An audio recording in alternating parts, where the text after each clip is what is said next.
this is scenario 1D. So I have a patient that presented to my clinic with pain in her left shoulder. The patient states that she slipped and fell on the ice and fell on an outstretched hand, so a fouche injury.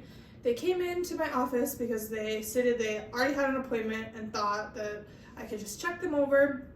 I do not have an x-ray in my office to do an x-ray. The patient is holding their arm against their body and is refusing to abduct their arm. During my assessment, I find that there's swelling, bruising, and palpable crepitus in her left clavicle. The patient is able to make a fist with her hand, and there's no loss of strength. So the first thing I'm going to do is just assess my scene is safe, and I would be wearing the proper PPE. I'm going to gather my materials, which is a sling and a piece of gauze. I'm going to check her vitals and then CMS. So I'm going to just feel for the radial pulse, make sure that that's there. I'm going to do circulation. Can you wiggle your fingers? And then without looking, can you tell me which finger am I squeezing? Yep. So now I'm going to place the sling on. So I want the triangle pointing in the direction of the injury. You don't need to move your arm. And then move your hair. And then draping it up over her shoulder.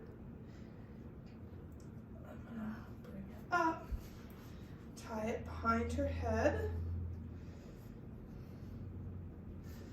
And then I'm gonna tie this up here just so there's an area for her elbow.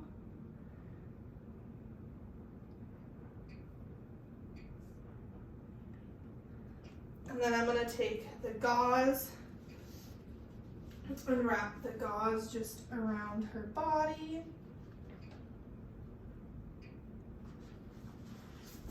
Just to secure it for transportation. You can put your arm down.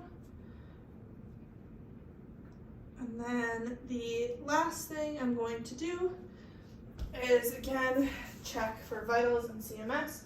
So I'm going to again feel her radial pulse, check for circulation. Can you wiggle your fingers still? And then without looking, can you tell me which finger I'm squeezing? Index. Yep. And so that is, I believe that my patient has a clavicle fracture, and this is the sling for a left